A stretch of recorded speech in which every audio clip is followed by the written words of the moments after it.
주옵소서. 예수님의 이름으로 기도하옵나이다. 아멘. 오늘은 섭리하시는 하나님에 대해서 본문을 중심으로 말씀을 드리겠습니다. 섭리라라고 하는 단어는 쉽지 않은 단어입니다.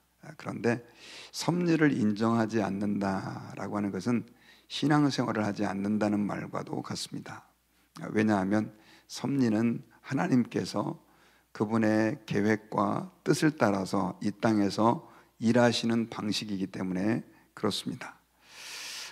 사실 섭리 그러면 일단 교리를 먼저 떠올리는데, 제가 10대 때 또 20대 초반에 이런 교리에 대해서 들었을 때는 굉장히 어려웠어요. 이해하기가 너무 어렵다는 거죠.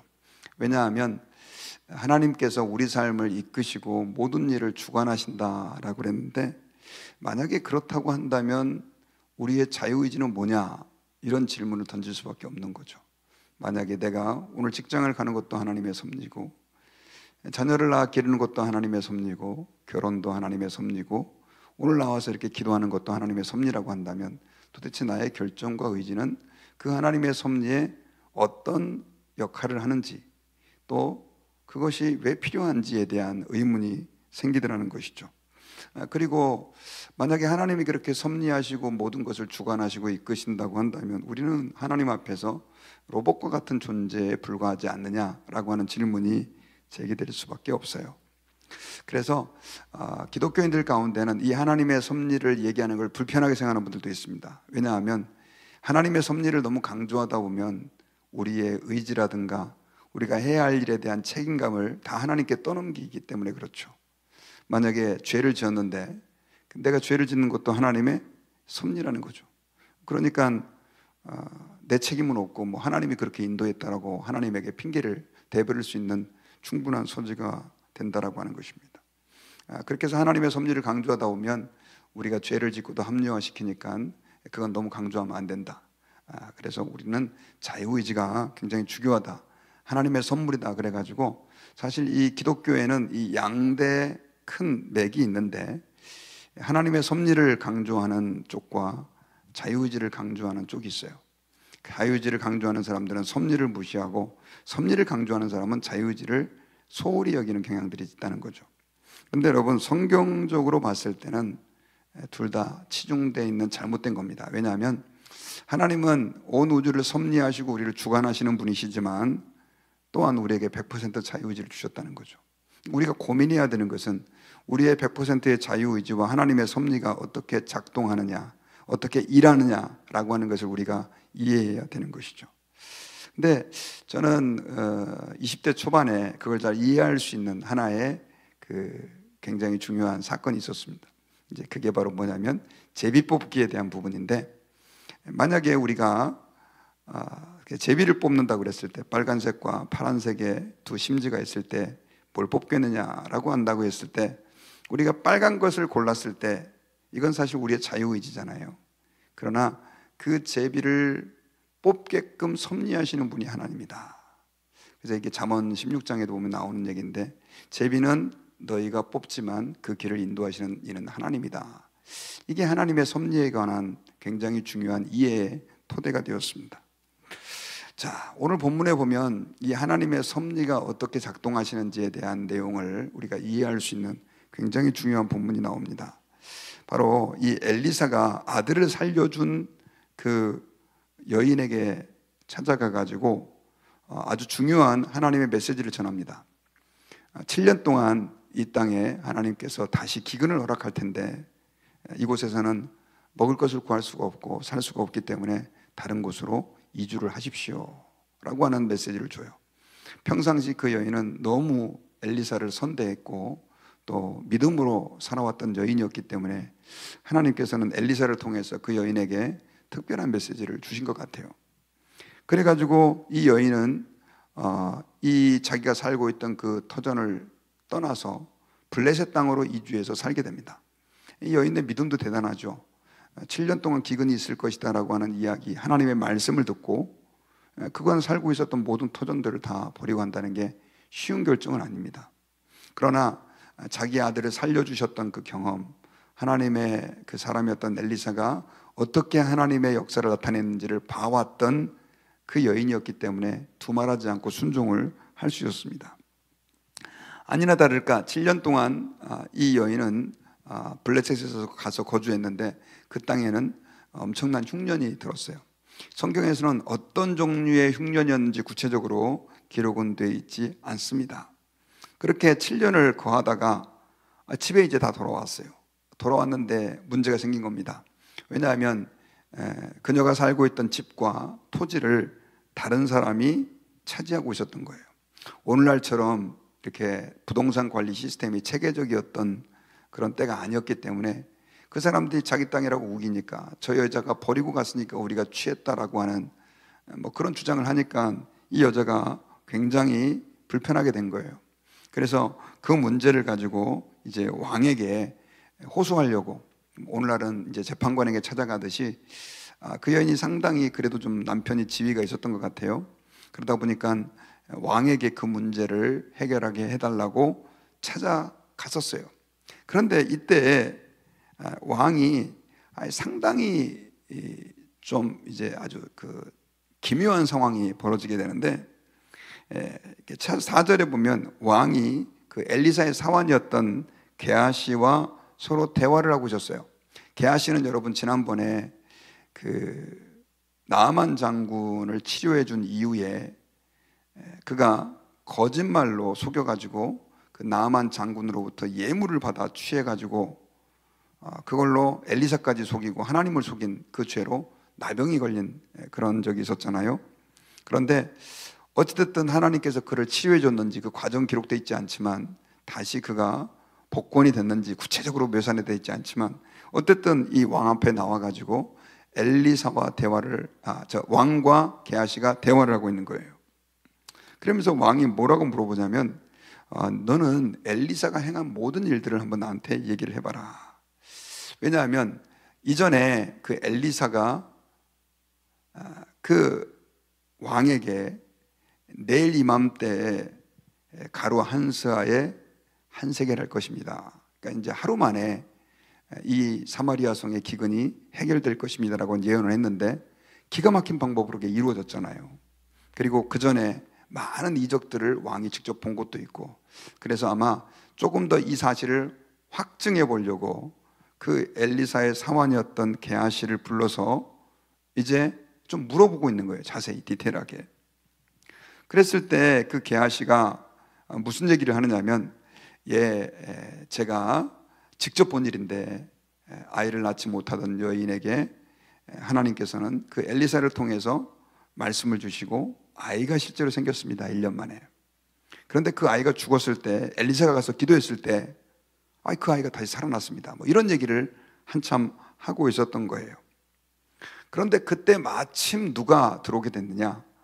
그 수넴 여인이 그 왕에게 자기의 억울함을 호소하기 위해 가지고 왕의 그 앞으로 나오고 있었던 거예요. 그래 엘리사가 죄송합니다. 게하시가 그 여인과 아들을 가족들을 보고 뭐라고 얘기했냐면 제가 말하던 사람이 바로 이 여인이고 이 아들입니다. 이 아들이 바로 죽었다 살아난 아들입니다 라고 하면서 그 시점이 공교롭게 딱 들어맞게 된 것이죠. 이렇게 되면서 이 왕은 너무 놀랬고 또 아마 기뻐했고 또 당황스럽기까지 했을 거예요. 그러면서 뭐라고 얘기를 하냐면 왕이 한 관리를 임명해가지고 아주 그 여인의 잃어버린 재산을 다 복귀시켜 줄 수 있도록 그 모든 일들을 소출을 돌려주고 집을 돌려줄 수 있도록 명령을 하는 내용이 오늘 본문 가운데 기록되어 있어요. 자, 기가 막힌 하나님의 섭리죠. 하나님의 말씀에 순종했던 그 여인이 블레셋에 가서 7년 동안 거주했을 때 아마 그 여인은 집을 잃어버릴지도 모른다라고 하는 불안감도 있었을 거예요. 그 당시 상황을 모르는 사람이 아니었기 때문에. 실제로 돌아왔을 때 문제가 생겼고 그 문제를 위해서 왕 앞에 찾아가는데 이것도 결코 쉬운 일은 아니었습니다. 그런데 하나님께서 마침 게하시가 왕과 이야기할 수 있도록 그 여건을 섭리하셔서 그 시간까지 딱 맞추셔가지고 그 여인이 들어왔을 때 그 게하시가 그 여인에 대한 이야기를 하도록 말 그대로 조율하고 계시는 거죠. 자, 이런 이야기들이 성경에는 굉장히 많이 등장합니다. 또 한 가지 구약에 보면 에스더서에서 이 이스라엘 백성들이 이 하만 장군의 그 음모에 의해서 다 몰살당할 위기를 겪게 됩니다. 그때 하나님께서는 기적적인 방법으로 그들을 구해 주시는데, 바로 왕이 밤에 잠을 자다가 우연히, 우리 한국으로 말하면 조선 왕조실록 같은 거, 그 이전에 그 왕의 그 일기를 읽다가 모르드게가 다른 신하들이 반역하는 것을 고소해가지고 자기를 살려준 것을, 그 부분을 읽게 돼요. 그러면서 모르드게한테 무슨 상을 줬냐라고 물으니까 상을 주지 않았습니다. 그래가지고 이 왕이 하만 장군을 불러서 나를 위해서 큰 일을 한, 큰 공을 세운 사람을 어떻게 해주면 좋겠냐 하니까 이제 왕의 말에 태우고 왕복을 입히고 사람들로 하여금 환호하게 해주시고, 사실은 그게 자기인 줄 알고 그렇게 착각을 해가지고 결국 나중에 모르드게를 그렇게 높여버리게 되죠. 그리고 그 사건과 함께 나중에는 이제 결국 하만이 장대에 달려 죽게 되는 그런 어떤 상황으로 발전되게 되는 아주 기가 막힌 하나님의 섭리가 그 과정 가운데 있었습니다. 근데 여러분 거기서도 우리가 놀랄 만한 게 뭐냐면, 이 왕이 자기의 일기를 읽는데 하필이면 뭐에 대한 부분을 읽었다고요? 모르드게에 대한 부분을 읽었다는 거죠. 이게 뭐 다 하고 많은 일기 가운데서 하나님의 섭리다라고도 말할 수 있습니다. 성경에는 이런 예들이 너무 많이 나와요. 여러분, 지금 베드로를 지금도 뭐 예수님의 수제자다, 가장 예수님께 헌신됐던 사도 중에 한 사람이다라고 얘기를 하는데, 그가 하나님의 오묘한 섭리가 없었다면 더 이상 베드로라고 하는 사람은 존재할 수 없어요. 왜냐하면 예수님을 그가 부인하고 났을 때 닭이 울었지 않습니까? 그 닭 울음 소리를 듣고 베드로가 예수님께서 네가 나를 3번 부인할 것이다, 닭 울기 전에 3번 나를 부인할 것이다 라고 하는 그 주님의 메시지를 기억에 나가지고 회개하게 돼요.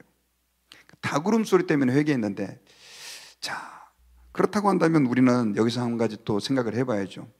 그 베드로가 닭 울기 전에 예수님을 3번 부인하기 때까지의 그 과정이 우연히 일어난 일이냐는 거죠. 아니라는 것입니다. 하나님의 철저하고 오묘한 섭리가 심지어 닭이 우는 그 과정에도 있었다는 것을 우리는 알 수 있죠. 자, 오늘 이것으로 우리가 하나님 아버지 앞에서 좀 기억하고 기도 제목으로 삼기를 원하는 건 뭐냐면요, 하나님은 그렇게 성경에서 오묘하게 디테일하게 섭리하시듯이 동일하게 우리의 삶을 섭리하고 계신다는 것을 우리가 믿어야 합니다. 하나님을 믿는다라고 하는 것은 하나님이 내 삶을 섭리한다는 거예요. 사람의 가고 오고 생각하는 것. 저는 가끔씩 그런 걸 많이 느끼는데, 성경을 읽다가 정말 내가 일부러 의도하지도 않았는데 그 성경 말씀이 제 목회 상황에, 제 현재 상황에 너무나 적합하게 주어지는 말씀이 많다는 거죠. 마치 하나님이 기억열도 들어라 라고 말씀하는 것처럼 말씀하실 때가 너무 많은 거예요. 저는 하나님의 섭리라고 믿습니다. 성경은 어차피 하나님이 내게 주신 말씀이니까 또 그렇다 치더라도, 특히 제가 이제 또 책을 읽을 때 좀 깜짝 놀란 게, 책을 이렇게 읽다가 보면 그 책 읽는 가운데, 와, 내가 이 책을 안 읽었으면 어떻게 될 뻔했지? 하나님 이 책을 내가 보게 하시고 어떻든 이 부분을 읽게 하신 것이 너무 감사합니다 하는 생각이 들 때가 너무너무 많이 있었어요. 근데 제가 이제 그거 너무 기분이 좋아서 흥분이 돼서 다른 사람들한테 막 얘기를 하면 그분들은 그걸 별로 그렇게 감흥 있게 받아들이질 않더라고요. 그러면서 저한테, 목사님 맨날 만나면 책 얘기만 한다고. 그래서 제가 요즘에는 이제 잘 안 하려고 애를 좀 써요. 우리 애들도 만나면 저는 너무 익사이딩 해가지고 막 책 얘기를 하면 듣기 별로 좋아하지 않습니다. 무슨 설교하는 것 같이 들리고. 그래서 제가 그때마다 느끼죠. 이건 하나님께서 내게 이 책을 통해서, 성경을 통해서 나에게 말씀해 주신 거구나, 깨닫게 해주신 거구나 하는 것들을 많이 느낍니다. 여러분, 이 사실은 무슨 얘기냐면요, 우리가 찬양 부르잖아요. 늘 돌보아 주실 것을 나는 확실히 믿네. 하나님이 어떻게 우리를 돌봐 주십니까? 하나님이 직접 나타나가지고 우리 손을 잡아 끄시는 것도 아닌데, 하나님은 우리의 삶 가운데서 어떻게 역사하시느냐? 내가 읽는 것, 듣는 것, 보는 것, 또 심지어 내 주변에 있는 사람들의 대화, 또 상황들을 모두가 다 섭리하셔서 우리를 가장 안전한 길로, 가장 좋은 길로 이끌고 계시다는 것을 우리는 믿어야 합니다. 특별히 여러분, 이스라엘 백성들이 그 바로왕 때문에 고생을 많이 했습니다. 많이 핍박을 해가지고 고생 엄청 하다가 그 이집트에서 탈출하고 싶다고 하나님께 기도를 했을 때 하나님 모세를 세워서 그 이스라엘 백성들을 끄집어내는데, 이 바로왕의 마음이 너무 강팍해요. 그래가지고 처음에는 뭐 몇 번 이렇게 기적을 볼 때마다, 재앙을 볼 때마다 이스라엘 백성들을 내보내주고 싶다라고 모세에게 얘기를 하지만 마음이 또 확 바뀌어버려요. 근데 여러분, 성경에 보면 그 바로왕의 마음을 하나님이 강팍하게 하셨다 이렇게 표현이 되어 있어요. 이거 어떻게 이해할 거냐고요. 좀 잘 이해가 안 가잖아요. 하나님이 강팍하게 하셔가지고 안 내보냈다. 하나님이 그 바로왕의 마음이 굳은 것도 그렇게 하신 거라는 거죠. 이 말은 무슨 말이냐면 여러분, 하나님께서는 사실 그 바로왕의 마음을 강팍하게 하심으로 하나님의 능력을 애굽 전역에, 그 고대 근동 지역에 나타내기를 원하셨던 거예요. 그래서 그 바로왕의 고집과 자유의지를 사용하셔서 오히려 그로 하여금 이스라엘 백성들을 내보내지 않게 함으로 10가지 재앙을 겪게 하신 것입니다. 이 말은 오늘날 우리가 이렇게 받아들일 수 있어요. 내 삶에 때로는 이스라엘 백성들이 분명히 모세에 의해서 애굽으로 인도받을 것인데, 애굽에서 나올 것인데 문제와 어려움들이 많이 있었잖아요. 내 삶에 생기는 어려움도 그런 하나님의 섭리와 하나님의 손길 때문에 어려움이 생길 수 있다는 거죠. 제가 자꾸만 요즘에 강조하는 이유가 뭐냐면, 많은 성도들이 내 삶에 어려움이 닥치면 무슨 하나님의 재앙, 물론 이제 하나님이 재앙을 줄 수도 있습니다. 그런데 이걸 갖다가 다 권선징악의 관점에서 마치 욥의 친구들이 욥에게 네가 죄지어서 이런 고통을 당한다라고 그를 비난하는 것처럼 나 스스로도 나에게 대해서 그렇게 생각하고 다른 사람도 그런 관점에서 보는 사람들이 너무 많아요. 설령 죄를 지어서 그렇다 할지라도 저는 한 가지 확신하는 게 뭐냐면요, 하나님께 매를 맞는다 할지라도, 아니면 내가 잘못하지 않았는데도 고난을 겪는다 할지라도 내가 하나님의 사람이라고 한다면 그것은 나에게 선이 된다는 것을 우리가 믿어야 합니다. 이게 뭐냐? 하나님의 섭리를 인정하는 거예요. 지금 미국의 대통령이 트럼프가 뽑혔잖아요. 성경에 보면 국가의 위정자들과 지도자들도 다 하나님이 세운다라고 말씀했습니다. 우리가 투표하는데 그 일 가운데 하나님이 섭리하는 거예요. 그래서 하나님의 섭리를 이해한다는 것이 여러분 쉽지 않습니다. 그러나 여기서 우리가 오늘 한 가지 중요한 기도 제목을 삼을 수 있는 것은, 만약 하나님 그렇게 섭리하시는 것이 확실하다면 우리의 기도를 들어줄 수 있다는 것입니다. 자, 저 강팍한 우리 가족들의 마음, 예수 안 믿는 사람, 또 방황하는 영혼들, 예수 안 믿는 사람들, 도저히 예수 안 믿을 것 같은 사람, 자, 우리가 기도했을 때 그 사람이 돌아올 수 있을까요? 저는 그렇게 믿습니다. 사람들이 기도하지 않는 이유는요, 많은 경우 섭리를 믿지 않기 때문에 그래요. 자, 인간관계가 얽혀서 문제가 터졌어요. 기도하면 그게 해결이 되나요? 하나님의 섭리가 작동하지 않으면 해결될 수가 없는 거예요.